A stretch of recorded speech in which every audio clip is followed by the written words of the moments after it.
Greetings, ladies and gentlemen, and welcome to a new episode of Iblis Manifestations Podcast. It's good to be back after a quick break. I hope you have all been very well. On today's episode, I am joined by my friend, Mr. Lior Delman. He is a promoter as well as a sound technician who's been involved with the underground as well as the music industry for over 2 decades. As a sound technician, he predominantly works with bands such as Naglfar, as well as Bewitched, who I'm sure many of you will be familiar with, and he did also work with Firespawn, featuring LG Petrov, which we did, of course, briefly touch upon during this conversation as well. And he's also worked with bands like Malachim and a lot of great other acts. And Agnostic Front, which, of course, I couldn't forget. In addition to this, one of the events which Lior is promoting is an open air festival happening in Kassel, Germany, which is going to be taking place on the 16th and the 17th of June this year. So any of you who reside in Germany or in fact anywhere around Europe, I could not recommend this festival anymore. And the reason is, it is going to be a very much secluded black metal event, which is happening in an area called Espenau, which I believe, according to one of my older guests, Dennis, it's called In the Woods. And that's basically what it is. This is a festival happening in a woodlands area of Germany, where you have this sort of amphitheater stage set up there, and the bands playing there are going to be none other than, of course, Naglfar and Bewitched, as I mentioned, but also Akhlys, one of the arguably the most popular guests who I've actually had on the Iblis Manifestations podcast. And of course, on top of that, there's going to be Darken Nocturne Slaughter Cult, Chaos Invocation, a lot of really fantastic underground bands in black metal. And of course, to top it off, I myself will be performing with my band Trivax, as well as joining on live duties with the UK black metal band Deitus. So yes, before we go into this conversation, please do make sure that you check out the festival Hole in the Sun, and that is Sun with a V, so you know that it's going to be very true. I could not recommend this any further, and that's not just because my own band is partaking in this performance, or this festival rather, but I think this is going to be an underground maneuver, which I think is extremely important, and ironically enough, both myself and the bass player from Trivax were already considering going there before getting offered to play it anyhow. So, make sure to check out Hole in the Sun Festival. I will have the tickets available in the description. So, Lior and we got to talk a little bit about that and what's the meaning and message behind putting together a festival like this, as it is very much an underground thing. And tickets are only limited to 600 as well, so I think it will more than likely be sold out by the time it comes around.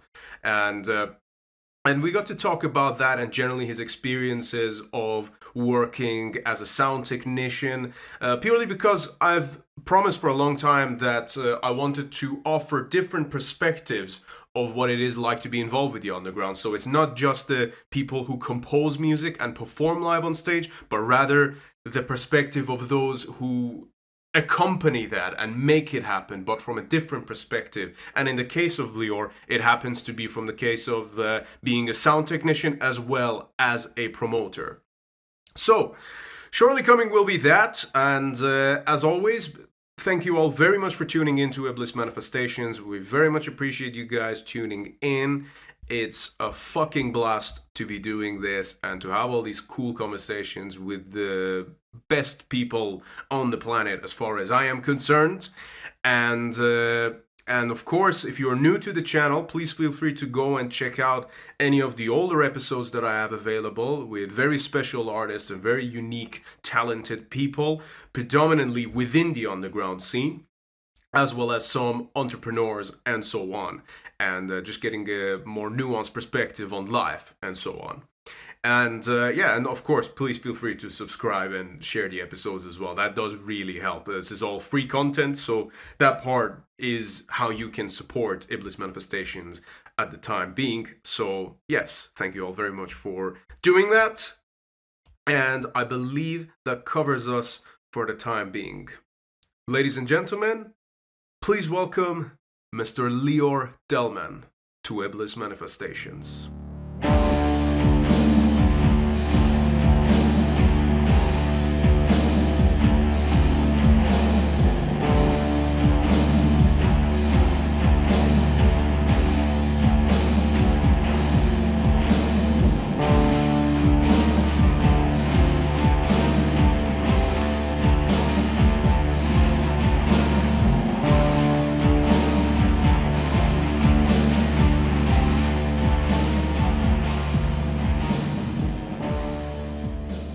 All right then. Good evening, Lior. Welcome to Iblis Manifestations. It's great to have you on the show, man. How you doing? I'm doing good. Very good. Thank you for having me here. It's really great. Yeah, man. It's my absolute pleasure. Obviously, you and I have just been talking prior to this conversation now anyway, and as I'm sure everyone is aware, you've got the Hole in the Sun festival happening in June in Kassel in Germany, which of course Trivax are very much honored and are looking forward to being a part of, actually, and this is going to be our German debut performance, which has only taken us fucking over a decade to do, obviously due to some restrictions and problems in the past, where we weren't able to get the fuck out of here, but now we're ready, so let's just get started about this festival. I mean, you're a very interesting guy. You've got a lot of stuff going on, which I'm sure we can get into. But since we're on to the topic of Hole in the Sun, let's just start a little bit about that. About just how the idea came about for this unique event. So we have been doing small shows of 4 bands every year. I think we started at 2018. It was me and 2 friends of mine, which with time they left, and I found new members to help me with it. And it was only, I think, during the lockdown that we said, hey, let's do like an open air festival when this lockdown is finally over. Yeah. And we so like we thought about which bands and where, and it took us about 2 years to actually find the lineup and to find the festival area and everything. So yeah, it took us quite some time for our first festival, but the area is very unique. I mean, I've only seen, from what I've seen online, I'm yet to actually go there in person, but that's just near Kassel, right? And it's essentially kind of in the middle of nowhere, near Kassel, I guess. Yeah, it's on the outskirts of some village nearby.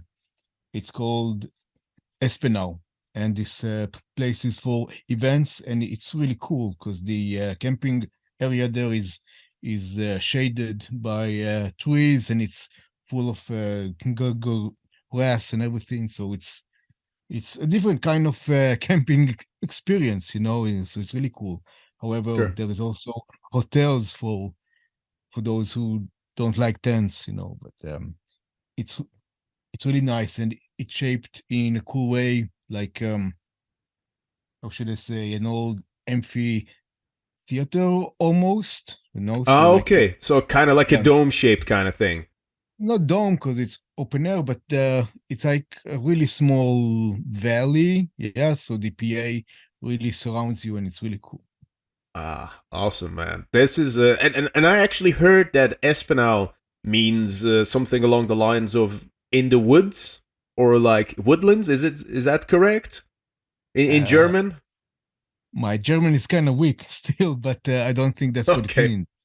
Sure, Um, yes. One of my yeah, old previous guests on the podcast who was German, and I was speaking to him about the festival that we were playing because he was asking where we would be playing in Germany, and I mentioned, and he said to me that that's the meaning of Espinal, or at least this is how I call it, recall it anyway. I may be paraphrasing here, but it's very cool, man. I mean, you've got it's only limited to about 600 tickets, so you've got that in the middle of woods, in the middle of fucking central Germany, near Kassel, which is a very nice looking city, at least from what I've seen, and obviously tons of history too. And then you've got these proper fucking, like really like elite level black metal bands coming and playing there. Like I really can't wait to be a part of this. This is so one of the reasons why I actually wanted to talk to you as well is not only am I looking forward to Hole in the Sun just for playing there, obviously I'm playing two sets and playing with Trivax and also doing live guitars for Deitus,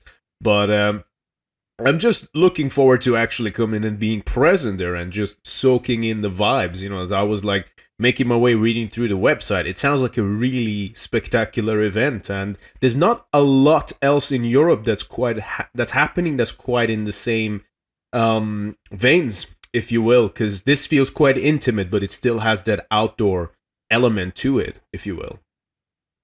yeah. I think that the size is a huge factor here, because it's really only for 600 visitors, and we have like a lineup for a full blown event, of like Yeah.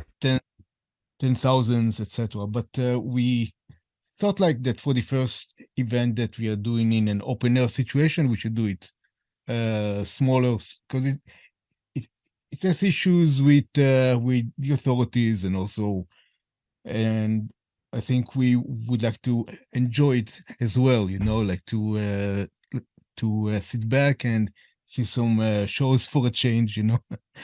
So Sure yeah. thing. Yeah, I heard in the other podcast you were doing that you're not doing too much sound at the festival and you're actually going to be there to enjoy stuff if you can, right?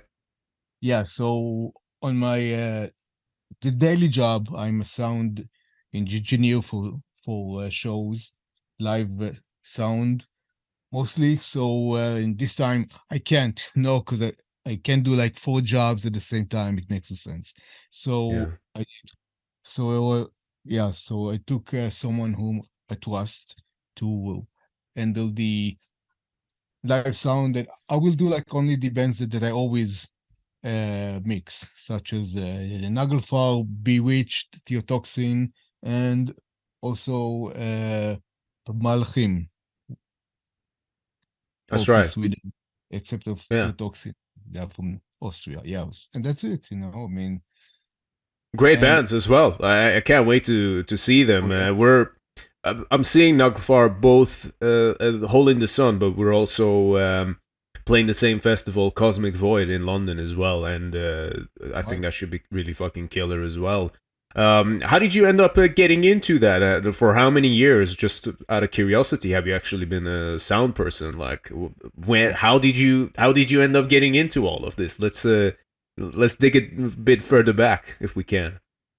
Well, I think I'm doing sound for over 20 years now, but ever since I left Israel and I moved here to Deutschland, Hmm. it really gave me more options and opportunities to work with bands in the metal scene and punk rock and hardcore. So it really opened lots of opportunities for me, Hmm. for this type of job. And so slowly, I built some sort of reputation, and bands started to book me. Sure. And you recently did a job for our friends in Destroyer, right? The story of 666, yeah, it that was a really really cool tour. I bet. They show live up for that name, the story of 666, Hmm. definitely. Um, every night they fucking did an amazing show and we didn't have like the best stages and conditions, but they fucking ripped it every time. It was really, really good to see it, and not like the bands who start to complain and beat like, oh, I need like 10,000 of monitors and I need the lights and stuff.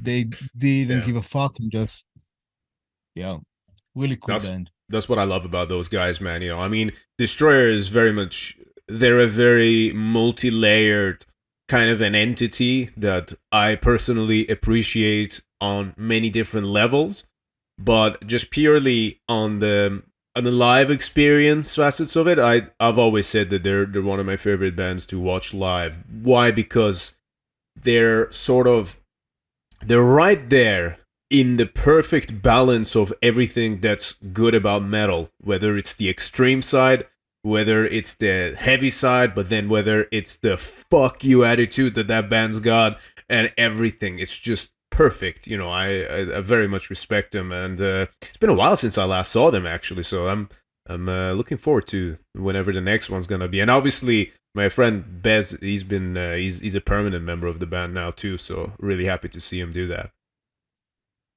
Bez is excellent. El Rais. El Reyes, is that what you call him then? I mean, he is one, I guess. Yeah. He's the boss. Yeah. He's right great, on. Yeah. Well, yeah. Him and I have known each other for like maybe, I think it's a while, since not long after I moved to the UK. Because I think he will have moved here around the same time, although there's a very slight age difference between us as well. Yeah, fucking great guy, what a man. And he's one of them people. Not many people know his story and what he's been through, but he's quite a character, obviously fellow Iranian, so I'm bigging him up on here, but yeah, I'm really happy to see how he's doing with Destroyer now. Yes, and he's really good live edition on stage, because you can see him, he's a big dude and he goes nuts on stage, so he's really there, it's really awesome, to see it. Absolutely, yeah. So I can only imagine how good it must have been to tour with those guys. Speaking of touring, you recently, it sounded like you had a bit of a chaotic situation with the last show. I think it was the last show you did with Naglfar, right? Yeah. What happened there? We had the show at a festival called Ragnarok in southeast Germany, and it was like the third attempt with the festival, because I think back in 2019 the show there got cancelled because the airline was on strike, and then it was COVID, and then it was something else, and the band landed at Frankfurt airport, and we waited for the luggage, and the luggage never came. So it was the guitars and electronics and the stage stuff, and then absolutely nothing came through. And we waited for an hour or two, and then we said, guys, we have the show in 3 hours, and we have the rider, which is 2.5 hours, fuck it. And they just left the that belt, right, for the and headed out. And on the way there, we did some phone calls to some bands, and we got them some gear. I had 3-minute sound check on a desk that was completely empty, so I needed to start from zero. It was nuts. Oh man. But I must say that they pulled through in an amazing way. It was not my best sound, but the band fucking really, they nailed it with their t-shirts, right, with their sneakers and everything. But it was fucking fantastic.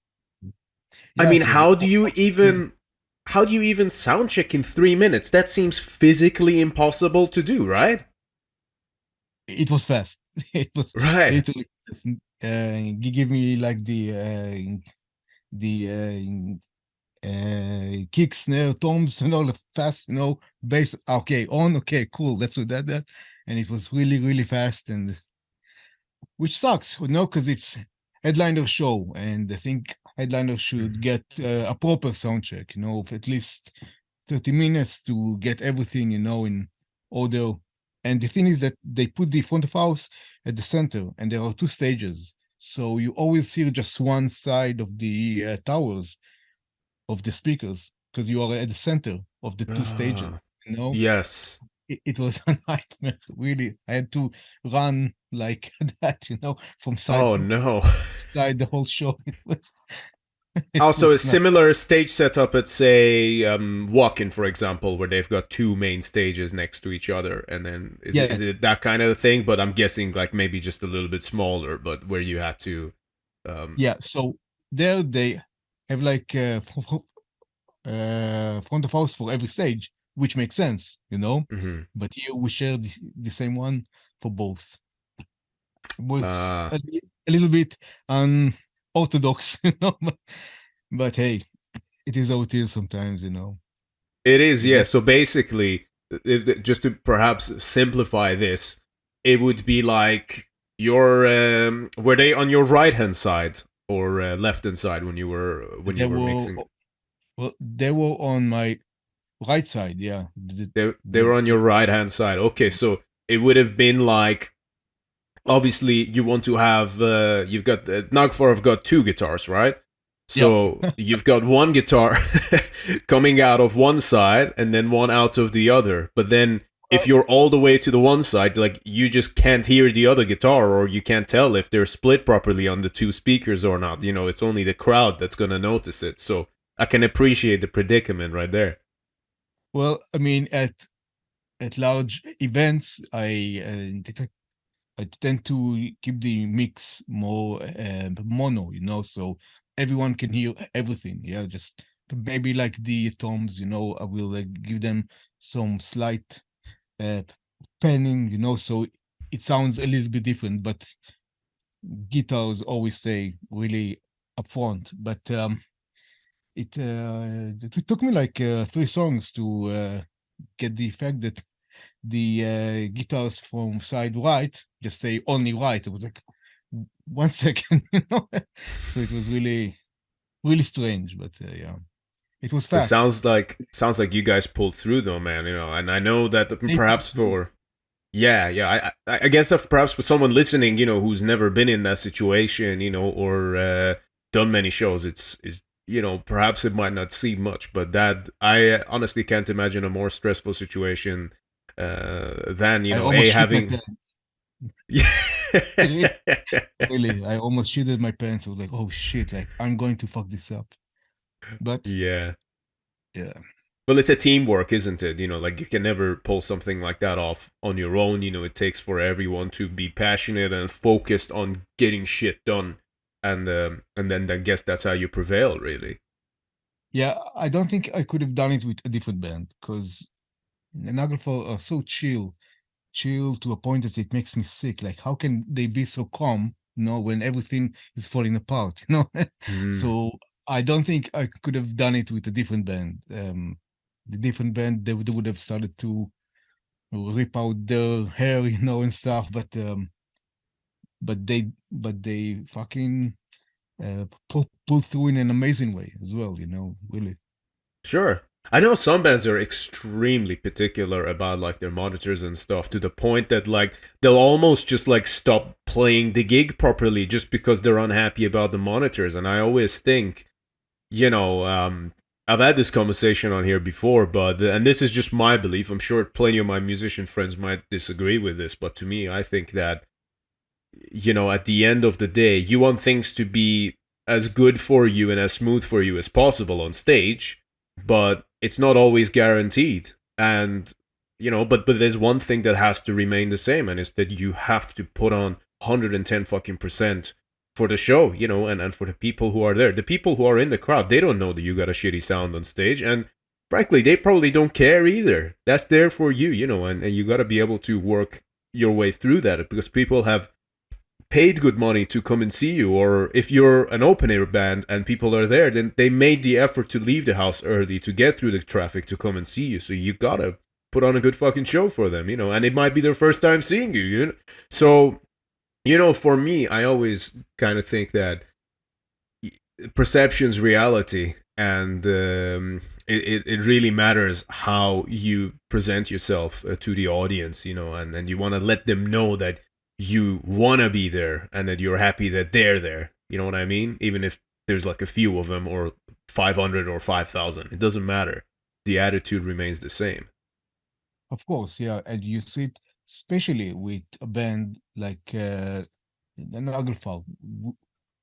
We had once or two in really, really bad venues, some with fucked up monitors and really, really strange stuff, and they didn't care, they just went and said, fuck it. We can hear like the back line, we can hear the drums because it's right in their backs, so it's all good. And they pulled through. However, in that show at Ragnarok, I saw a band who loaded their in-ear rig, right? Their in-ear monitors rig with their Digi amps, right? Like all the profile amps in that rig, and all the fancy equipment, basically. Yeah. And they loaded it on the bus to the airport, and I asked them what would have happened if the airline would have lost your rig, and they said immediately, we cancel the show. So it's like, no, this is, and I think that's the difference. Like you take a band with doing it since 93, 94, that have played in almost every venue, in every scenario that you can imagine, and so that's the big difference there. Absolutely, man, and that matters so much. And you know what? That's to me, I have my own standards to uphold, but when I hear something like that, I still get inspired because I'm like, there you go. That's how you do it. That's the, exactly. And what's interesting about Naglfar as well is that, to me, I feel like they sort of, they've been around for obviously a very long time now, 30 years, I think. But it feels like they only really took off properly maybe like 15 years into the career or something. To me, it feels like they came up a lot more in the post 2000s era. I mean, perhaps I might be wrong. Perhaps that's just my own impression, but yeah, great fucking band. And it's good to see that they're going like that. And like you said, after that many years of doing it, still pushing through those kind of things. I always find it really surreal. Like we're just talking about this. There's a band. I won't name who it is, but they basically. I've not really listened to their music too much, but they're quite. People are paying attention to them now, and they recently put out a status saying something along the lines of, "We're no longer playing Partisan, this and that and that and that other festival, and we're just gonna go in the studio and make a new album." And I remember thinking, like, what a fucking privilege, Who said that? What's that? Sorry, which band said that? I said I wasn't gonna name names because I didn't want to shit on them, But yeah.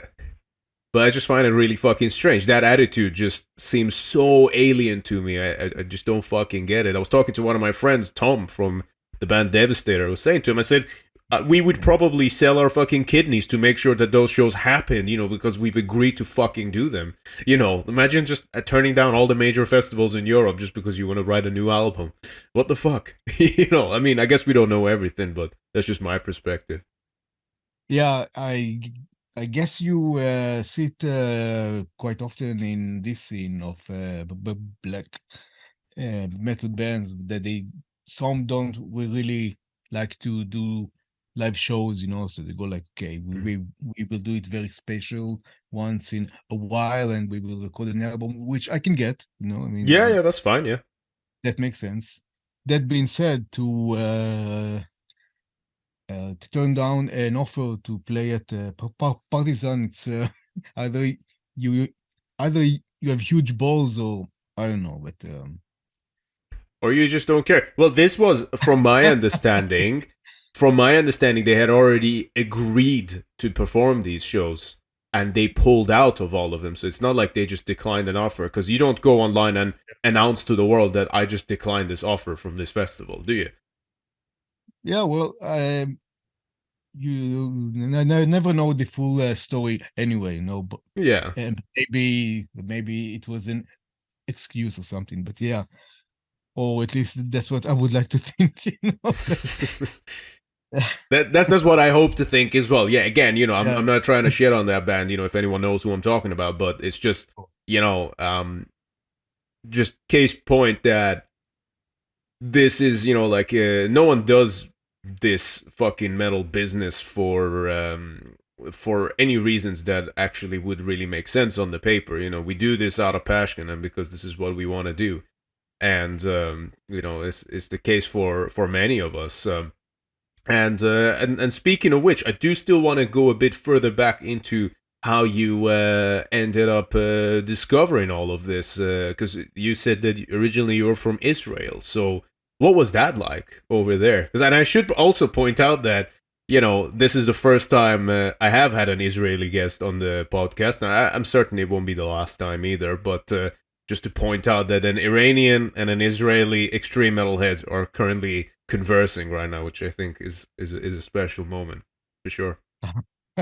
Yeah, well, I think up until the 90s, Israel and Iran were very good friends. We even shared a lot of technology, etc.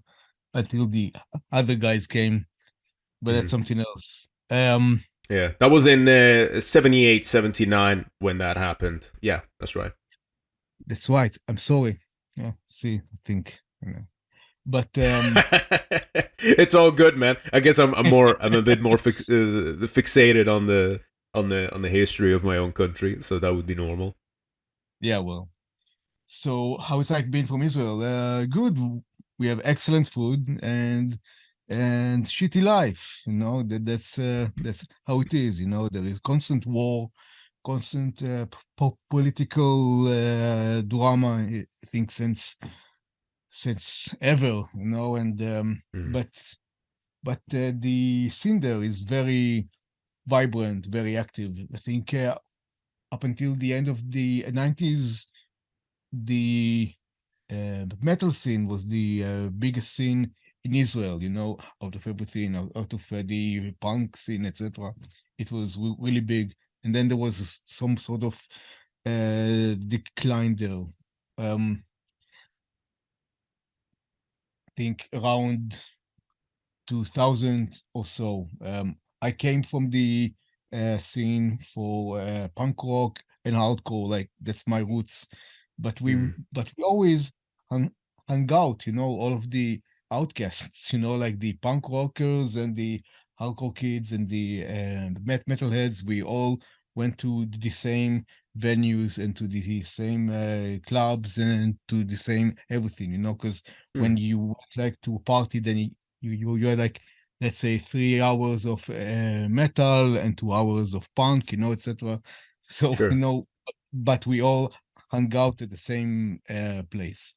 So that really is something that you don't see in other scenes in the world. So that's cool. But that's quite interesting. So at what stage did you actually discover this style of music, and is it frowned upon being a young person being into this type of music over there, or what's the deal with that?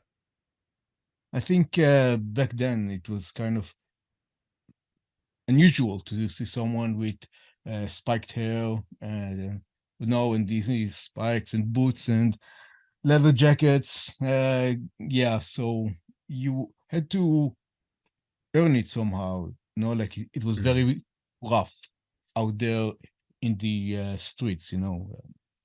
So nowadays it's so easy. Like there are punks everywhere and it's cool. But back then it was different.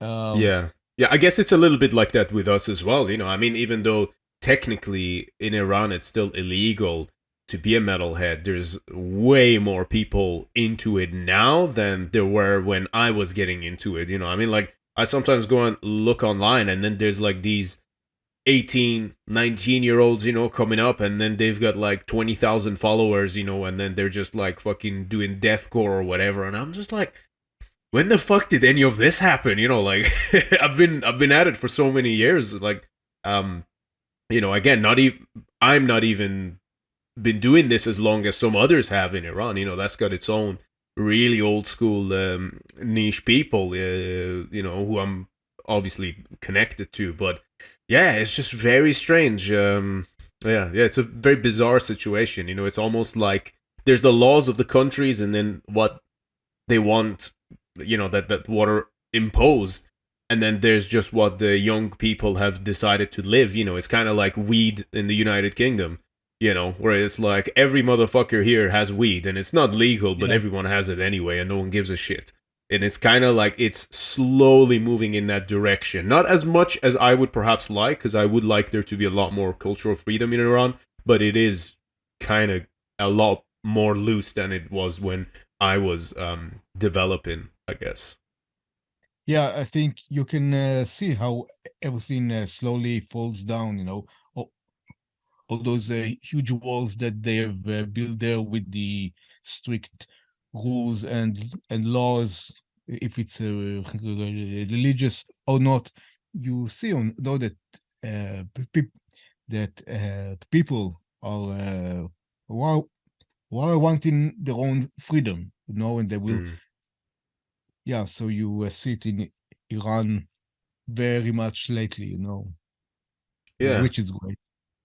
Sure, yeah, absolutely. Don't you think that in the grand scope of things, and this is, I'm sure this applies to Israel as well as it does Iran, but I think it applies to the full image of the world as a whole, if you wanted to look at it from a grand scope, and it is that it just feels like religion's kind of dying off slowly.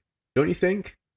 I think people had enough, and with the internet and the access to information and different ideas, I think organized religion have failed here, and everyone see that now. At least that's what I think.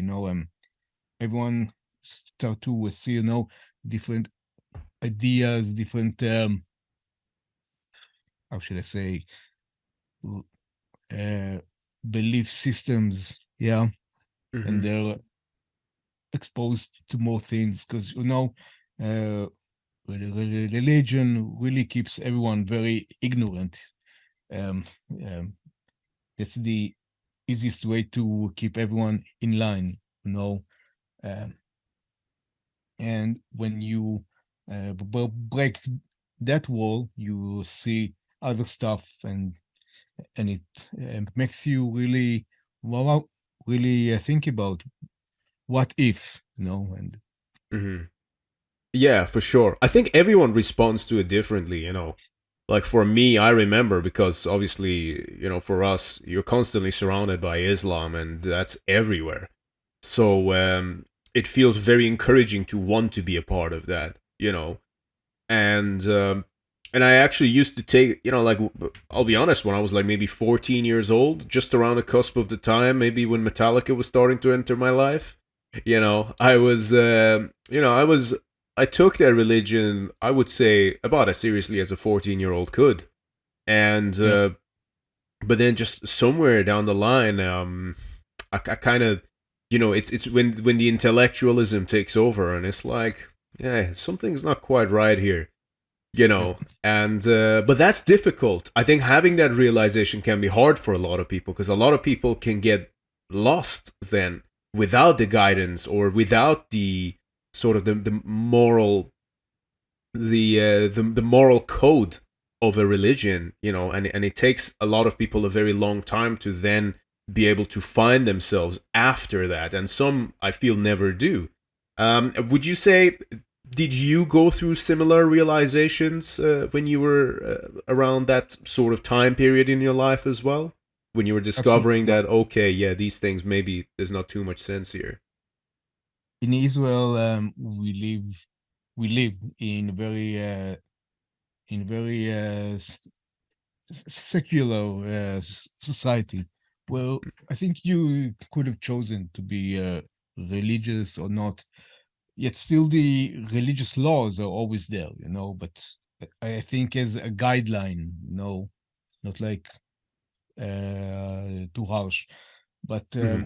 but we never followed any religious laws in our home, and we ate pork, and we didn't give a fuck, especially my dad. Thank you. I mean, because yeah, because it really helps, to see things from a different angle. Because at school, like you learn about the Bible, and then you come home and do fuck all, So it's really interesting, that the duality.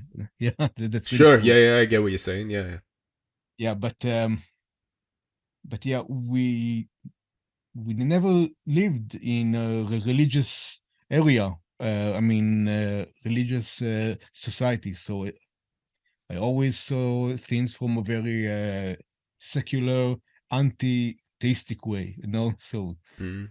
yeah, so I didn't had that the moment where I saw like, oh shit, but yeah, Yeah, no, I understand that. I knew that religion is something bad, something very strict and narrow, and you don't why want to go there, that's Mm. yeah. So we always had like a very uh red light, when it came to religious way of life, even though that Yeah. I did the things, that every Jewish kid does, also that thing that they do when they don't ask you, the snip snip. But yeah, that, and I did the bar mitzvah, is when you become a man, and you read something from the Bible, and they throw shit at you like in candies, and everyone's happy, and that's it. But Mm. yeah, so I did those because everyone did, yeah, and also because there is money involved, so so you got it. I Yeah, appreciate the transparency, man. yeah. Well, hey, That's yeah. it. So you do that, but you don't live in a religious way of life. Mhm. That's what I'm saying. No, I get it. Yeah, I think for us, perhaps there's a little bit more psychosis involved. Because this is the thing. I feel that if you were to take the actual disciplines of a lot of these religions, well, first of all, they have a lot more in common than they don't. That's the first thing, and then it seems to me that none of them seem to want to admit that, or perhaps at least that's been my perspective of it thus far, based on what I've seen from people. But on the other hand, those disciplines, a lot of them can be very beneficial for a person, and I think having, just, and not necessarily because they're through the vessel of the religion, but because these are good things. It's good to have some kind of moral standard of wanting to be a good person or achieve to be, or like wanting to be good, wanting to help others, all these things. But I feel that where they really miss the point with all these organized religions is the fact that it's sort of forced upon you and is shoved down your throat. Because all that's going to do is either make you do it out of fear or obedience, which is just, that's a staple of weakness. And many of us in here don't want to have anything to fucking do with that way of mentality. But on the other hand, it also makes you want to do the opposite, which isn't necessarily really a good conduct of behavior anyway. And again, I'm not saying that a book should tell you how to live your life, but you should be able to learn how to improve your life based on that book without having it dictate every single move that you do. Yes, but I think that the rules of how to be a human being has nothing to do with religion. You see it everywhere in Western societies, like but yeah, I think there are good things in the religion, but not as many as the bad stuff.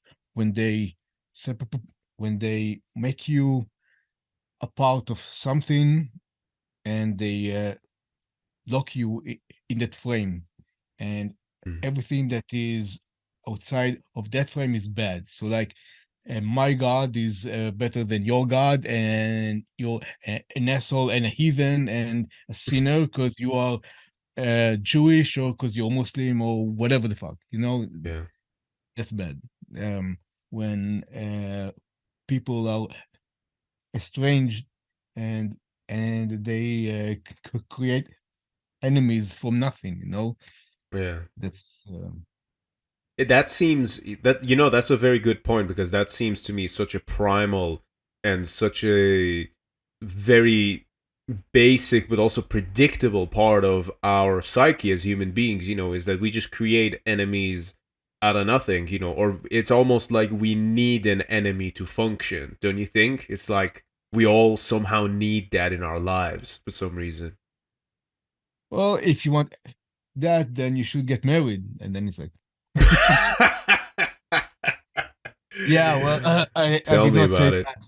I did not say that, but yeah, I think it is very an ancient thing. No, very uh, very tribal. Yeah. Mhm.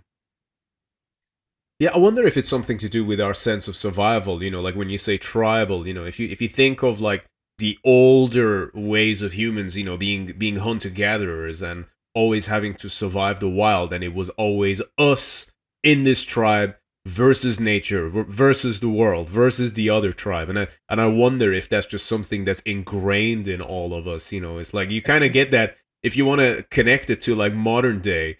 I suppose one example of it would be, I don't know, some. I mean, I'm not generally pissing on the idea, but for example, like some like anti-Christian black metal bands, who like live the most peaceful lives ever. They have no trouble or anything at school, and then they just grow up, and then they're just like, yeah, fuck Jesus, let's make some black metal.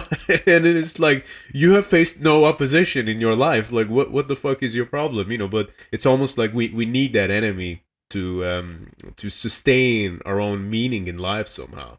It's like the yin and yang. You can only have the light if there's darkness, I guess. Yes. And it's no, and I find the same thing with being racist. No, because it's the same thing. It's like to divide you from other tribes, which was cool then. No, because when you are tribe, then you need to somehow survive. So you are your own race, and they are the bad guys. Mm-hmm. But Yeah. it's a good thought when you are an idiot, like in the Stone Age. We're in different times now. But yeah. Yeah. Yeah. You're so right about that. I think that is, yeah, because I think the whole racism thing is, I can't. I don't feel like I've experienced it, or if I have, I've either diffused it, or maybe it's just not got to me, or if I don't know. I don't feel like I relate to that realm. But on one hand, I can understand it, because I feel like it must be a very primal part of people that they succumb to out of weakness, rather than really face a situation. People, I feel, draw back to, oh, let's just pick on this. Let's just pick this one thing just so we have a culprit for the problem here, and then we'll just blame that out of all of the other possible solutions, which may involve some uncomfortable truths. And because I've met people from everywhere, and it's like some cultures, yes, they will have very similar ways of behavior and pattern. Like, for example, Chinese people will have their own very specific demeanors and things like that. Like, for example, they don't hold doors for women, which is one thing I noticed. It's just when Really? I used to work at a place where we used to have a lot of Chinese customers, and they just let the door slam in all the wives' faces, and I was always like, "Oh my God, what are you doing?" That's great, man. That's awesome. That's like an equal way. That's really cool. Yeah, that's true equality right there, right? Absolutely. But case being that we all have our own cultures. Like in Iran, all of us Persians, we like to fucking sing and dance and just like pretend we're everyone's best friend and backstab each other and just be totally dramatic for no fucking reason, as you can see I am. And and it's like we all have these things, Everyone's like that. But yeah, and it's okay, like it's okay to acknowledge those and then treat them as they are. But it's also, I think it's extremely important to judge a person based on the context of their character and behavior rather than a group as a whole, I think. I agree. Yeah. The singer of Naglfar, he's half Swedish and half, I guess you can say, half Palestinian. His father came from a village which is now part of Palestine. And when they were in Israel, I took them for a walk in the old city of Jerusalem. All right. And and he wanted to go to a monastery where his dad used to go to and actually live there. And so we did. We went there, and we found someone at the entrance who asked who he is, and he told him, "I am the son of this and that." And he said, "I know your dad," and they both hugged. It was really fucking strange. And at that moment, we all shared this feeling, that everything somehow falls into a place, and all this religion and all this fucking bullshit, it falls apart. It was really cool. So when he said he knew his dad, in what context did he know him? No, like they, I think that either they were classmates, or they were really good friends. But because he gave him a hug, it was really like, whoa, because those guys come from North fucking Sweden, to Israel, and they found their, that was really cool. Yeah. And since then, they can't get rid of me. Right. So was that the time where you kind of got started with them then? Yeah. That was the day. Yeah. That's very cool, man. I was the tour guide. Yeah. And then, yeah, I would love to visit there, and I have a very strong inclination that at some point next year I will, and I won't really say why I have such a feeling, but and obviously I have to give it a little bit of time as well, because being Iranian, your government does not like our people. They think that the moment we're gonna walk in, there's gonna be don't like us either. Yeah, I guess. Right on. Yeah, but yeah, I would love to visit there just for the history of that land, and for the other various other reasons, really. But just coming back to yourself as well, and saying that that's where you got familiarized with Naglfar, or at least that from there on you ended up working for them. What are some of the craziest shit that you think that you would say you've experienced? Because you've said that you've been doing sound for 20 years now. 20 years is a lot of shows, a lot of time spent on the road. I'm sure you're going to have some crazy stories to share for us. I mean, that what you just shared was actually very touching about the vocalist of Naglfar, but tell us about some of the fucking crazy ones that you've been through. Oh, there are so many. I guess, well, I went to do a show once with a band, which I will not mention names, and we got booked to sing somewhere in East Europe. I can't remember where. And we go there, and I get like this small desk of 4 channels, and I'm like, my drums are 16 channels. I don't like, and we tried different ways to somehow make it work, and we spent there like 3 hours trying to somehow, so I will only take the bass drum, right, and I will only take vocals and 2 guitars, and but it just didn't work out, and that venue was horrible, and we did everything until we said, okay, we canceled the show. Oh, wow. Yeah, I think it was the only time that we ever canceled a show. That band now no longer exist, but still, that was nuts. That was really insane, because we sent them the rider and everything, and we were in full contact. And when we got there, it was something completely different. The stage was built like from Euro plates, right? Like those things, that you put luggage on, yeah. All right, yeah, I got you. It was shaking. It was. Oh man, it was really fucked up. Yeah. Jeez. Yeah, so and which country was this show in?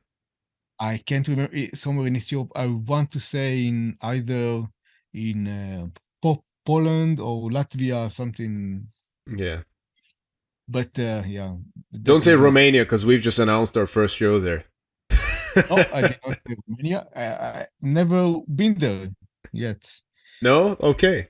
No, actually, in all honesty, I think the one that we're going to, they like almost like overdid themselves, like with the amount of tech specs and things that they had available, which is like, to me, I was just like, fucking, you guys seem to have it figured out. Fucking great. It's all going to be good. So yeah, so you had to cancel that show just because there was like the sound and the whole stage was just, the venue was not suitable. Wow.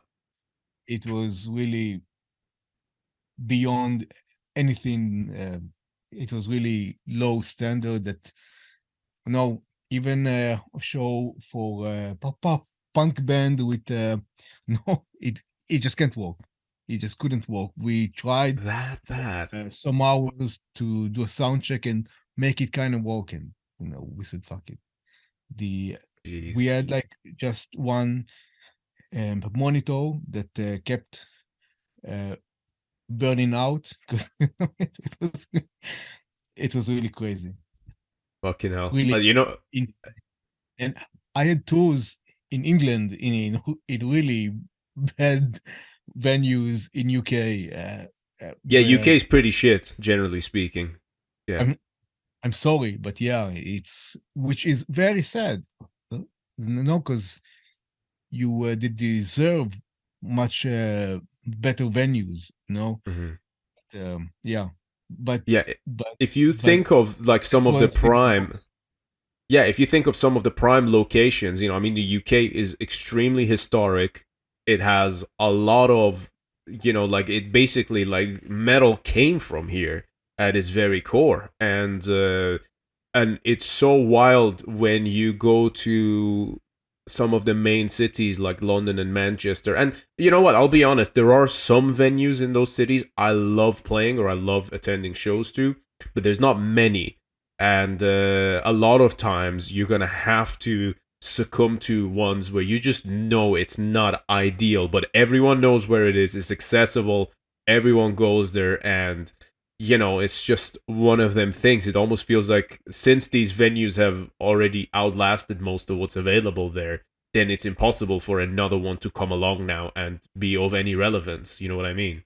So yeah, we just kind of stuck. There are some good places though. Like I went to see Cannibal Corpse just last night at the Rock City on Nottingham, and of all of the decades that place has been around, last night was the first time I went there, and fuck, the sound and the layout and everything, I was a big fan of it. Really, really cool. And those guys, they're crew people. They fucking got their sound and shit to a T. Really fucking nice sound at that show, actually. That's good. No, but in England, it feels like everyone are giving too much attention to the historic value of the venue. That's why venues like 100 Club is still there. It sounds awful, really, and it's either like really shit venues or really awesome venues like the O2 and stuff. When I was there as well, and they sound excellent, and there are the shit venues, and there is not really much something in the middle. Yeah, there's no middle ground. Yeah, which is sad. No, so it's either shit or excellent, and but the good ones are huge. It's like for thousands of visitors, which no middle-sized band can fill. That's. Yeah, have you done many of the O2 venues in the UK then? Yeah, I was mixing a band who supported a tour for Dropkick Murphys.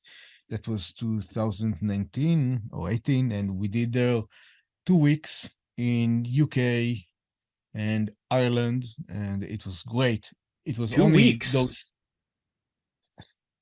That's a long time over here, man. It's not that big of an island. All right. Like 2 weeks. I think it was probably 10 days or so. But yeah, we went everywhere. We were in Ireland, Scotland, England. We were really everywhere, and those venues sound fantastic. And the guys from Dropkick, they brought their own desk. So the sound was somewhat constant. So it was cool, from each venue. But yeah, I did the small venues too once, and it was really, really difficult. But yeah, but no, you do something out of nothing. That's the job. To deal with that and make the band sound great, and that's it. Sure. No matter what. Yeah. Well, absolutely, man. That's essentially what comes in with the territory, doesn't it? And also, just whilst we're on that topic as well, this is I've been wanting to ask you this as well. You also did sound for Firespawn, correct? Oh yes, Firespawn. Yeah. Yes, I was their sound guy. We did some really cool shows. Yeah, very sad that Elge is gone. I mean, we were not that tight friends, no, but he always made you feel like you're his best friend, and it was such an excellent guy and awesome and funny. It was really, yeah. I think it's a huge loss for this scene, for the death metal scene, and I don't know, it's a huge gap that he left. But Yeah. Firespawn and Entombed and Morbid and all of his other bands are his stamp on this scene, and he really he changed a lot of things here, and yeah, For the better, absolutely. I mean, definitely. just everything that you just mentioned, like absolutely iconic. How much role and influence have those bands and their music had from way back in that time period, on everything else that then came on afterwards, right? Yeah, uh, and when he did for Firespawn, it was something completely different because when you Mm. heard him sing in Entombed, I guess it was more rock and roll kind of vibe, and in Firespawn, it was strictly death and metal, very deep sounding and harsh, Yeah, yeah, and yeah. It was for sure. Yeah, yeah, yeah, yeah. I that think Entombed, really yeah, maybe was like after the first, maybe I don't know, like few albums, then yeah, it became more like the rock and roll thing, like you said. But yeah, Firespawn, yeah. even though they don't have many albums out, I actually really enjoyed the ones that they did do. And I mean, it was like a death metal supergroup, literally. Like everyone in that band, like Yes. extremely talented musicians and very skillful. But yeah, yeah, I really enjoyed the music, and it was like cool how he was like doing something like that so many years into doing this again. It's just pretty fucking exciting, and yeah, again, it's a real shame that he's gone, but I think his legacy, remains forever, and I'm glad that personally I took the chance to I sent him a message, and I actually this and he acknowledged it, and it was I won't go into details, but this wasn't too long before he passed, so I'm in a very selfish way grateful that at least there was that connection. I do wish that obviously he was still around and kicking ass, but that lifestyle is not, it's not made for humans. Those of us those people who get to do this for as many years as he did, that's beyond human. That's just something else, I think. Yeah, but it sure comes with price to pay. Mhm. Heavy one as well. But Yeah. I Well, think we all make our choices, and he did his, and I think he lived an excellent life. He have seen so much. He played so many shows, and he lived the lifestyle that he wanted uh, without any compromises. And I think that's what we all want. No, in the end, mhm. to live with our own rules and laws, and that's what he did. Absolutely, absolutely. What a better example to set, and whatever those rules and laws are, that doesn't always have to be just going on the road partying, but that sure as hell is a fucking cool way to go about it. Oh yeah, definitely. Absolutely. And look at Lemmy, I mean, fucking hell, that guy. That's again another example of someone who's just like barely even human. Like how Yeah. the fuck he made it to 70, I don't know. I have the theory, and this is a very wild fucking theory, and it goes into the realm of conspiracy and totally inappropriateness. But my theory is, and I've shared this with some friends before, I think that he absorbed the essence of not just all of the fans and everyone who would go to their shows, all of the screams and all of the validation and all of the excitement and the love that people had for him. I think he sort of absorbed that. But also, I think that a lot of perhaps the younger groupies that he had, I think he somehow maybe extracted their life force, and that's maybe. Did you ever play Mortal Kombat before? One time, and then it was not my thing. But yeah, Right. Yeah, because there's a character there, Shang Tsung, and he collects souls, and I was wonder if Lemmy, because Shang Tsung would collect souls, he would kill people and then he would collect their soul, and I always wonder if Lemmy just collected the souls of all of the good pussy that he got. Sorry, this is extremely inappropriate, but I just have Hmm, to share my ideas, right? hmm. Maybe that's how he stayed young. I don't know. But whatever it is, I respect him for it. And that's also someone who left a hell of a fucking legacy behind. No doubt. Yeah. I think Lemmy is the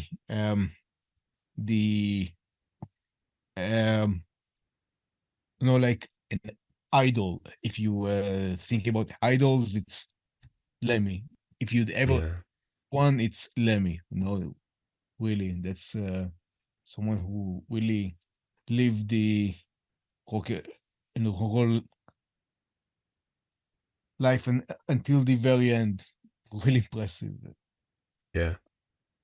Yeah, he drove the fucking wheels into the ground, man. One of my favorite quotes from him was when he said, "I'm not God, he's taller." Which is like, that's good, that's clever as fuck. I love it. Yep. Yeah. Yeah, absolutely, man. That's one thing, that's cool as fuck just about doing this music is all of these different personalities and the different people that you've got involved that get to play. They share their own style and their own sound, and they express themselves and they express their spirit. That's the way I look at it. It's that person's essence is in the music, and they get to leave behind these legacies, and that in some very, very, very small, humble way, I feel like being a part of that is just the best fucking thing in the world. It's really, really cool. And that's also why I cannot wait to come to Hole in the Sun and play fucking Germany for the first time at your very prestigious festival, man. It's gonna be fucking great. I cannot wait for that. Me too. It will be insane. We have 20 bands, so it's like 10 bands every day, and we have headliners such as Naglfar, Darkened, Nocturne Slaughter called Bewitched. Haven't played a show in Europe since 2007. Well, up until last month when they did a show in Greece, but let's not talk about that. Greece is not Europe, so. It's Europe. Well, they are, but South Europe. Yeah, well, yeah, and we have a band from Costa Rica, Umbra Conscientia, which are a chaotic, fantastic band. Yeah. So many bands, it will be fucking insane, really. Absolutely, man. Yes, me neither. Just to sort of round things off a little bit here, where can people check out the festival? What things should they keep an eye out for? If there's any interesting or rather important information that they should be aware of prior to this event. Well, I mean, we all update the social and media every 2-3 days, and we give updates there and also at our website holeinthesun.com. And tickets should be running low soon, because again, it's limited for 600 visitors, and that's it. And when it's over, we will not even offer day tickets because we're over that limit. So hurry up, buy your tickets now. Absolutely. And it's not like it's, the tickets are very reasonably priced. So it's not like just because it's limited, it means it's going to be super expensive. No, the tickets are very like average price, just tickets for like 1 or 2 days. Very, very reasonable, I think. Yeah, I think 90 euro with free camping. That's really cool for 20 bands and those kind of bands too. No, that's a really good deal. No. Absolutely, yeah. In an intimate setting like that, outdoors, German woodlands, it sounds perfect to me. And do you want to know a fun fact? Before you booked Trivax to come and play at the festival, my bass player messaged me and he was saying that he was thinking of buying a ticket. So, Really? yeah, of course. I lost the sale. That's it. That's it. Yeah, man. You lost the stale. Well, two, in fact, I would say, if not three. So yeah, we're gonna have to make up for that with our performance now. But yeah, man, it should be great. I really cannot wait for this. Yeah, man, thank you so much for jumping on the podcast as well. It was a pleasure to speak to you tonight. Thank you for having me here. It's been great, really. Excellent Absolutely. talk. Yeah, man, absolutely. It's been a good pleasure for mine, and to everyone else listening as well. If you made it this far, thank you very much for listening. And yes, I can't stress this enough, but please, if you are in Germany or in fact anywhere in Europe, make sure you don't miss Hole in the Sun. It's gonna be a fucking killer event. And yeah, Lior, thank you very much for joining me. And to everyone else listening, I'll see you guys on the next episode of Iblis Manifestations. Cheers. Cheers.